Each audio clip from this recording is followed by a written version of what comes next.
Mesdames et messieurs, bonjour. C'est l'heure de la revue des titres sur FIAB TV. Commençons avec le quotidien Matin Livre qui se questionne à propos du parti Les Démocrates, Yahi désormais loin des yeux, près du corps. Prévention de l'extrémisation violente au Bénin, un dialogue national pour explorer de nouvelles pistes de solutions. Dynamisation du secteur du livre au Bénin, la Bibliothèque nationale digitalisée. Les classes culturelles dès la rentrée scolaire, les résultats du casting disponibles à la page 2 de ce quotidien. Tribune de Joseph Borrell, l'Europe et l'Afrique, partenaires pour un avenir commun. Le matin nous apprend au sujet des élections législatives du 8 janvier 2023 au Bénin, les recommandations de la Cour constitutionnelle. La Sénat fait un point d'étape des préparatifs. Visibilité du ROGEAP dans les 19 pays couverts en réseau régional de journalistes mis en place à Cotonou. Phase 3 du projet de partenariat mondial pour l'éducation, former les enseignants de CI et directeurs d'école sur les nouvelles approches. Montée des eaux, le gouvernement renforce les mesures de protection civile contre les inondations.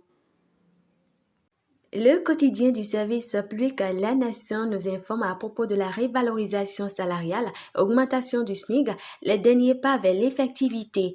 Pour les législatives 2023 apaisées, la Cour constitutionnelle et la Sénat s'accordent.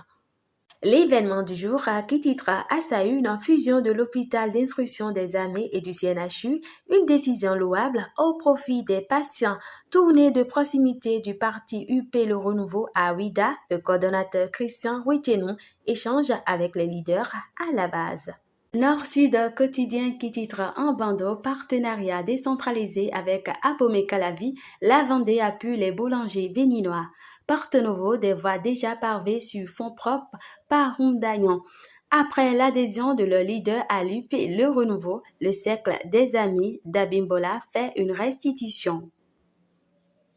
L'informateur qui titre en bandeau à quelques mois des législatives, l'exposition des pneus usagés interdite à Cotonou, tenue des engagements envers les travailleurs, les assurances du gouvernement. Dissidence orchestrée au sein de l'UDBN, Prudential ne veut pas se laisser faire. Secteur de la santé, plus d'hôpital, d'instruction des armées. Et pour finir, l'autre quotidien qui titre à sa une, pour des législatives libres et transparentes en janvier 2023, la Cour constitutionnelle et la Sénat se concertent. Rentrée scolaire a apaisé les recommandations de CSA Bénin et FEDECEN au gouvernement. Visibilité du ROGEAP dans les 19 pays couverts, un réseau régional de journalistes mis en place à Cotonou. Sécurité des frontières, le Bénin lance officiellement son système de gestion. Et ce sera tout pour ce numéro. Présentation Esther Koudjenme. Surtout, n'oubliez pas de vous abonner, de liker, de commenter, de partager et passer une excellente journée.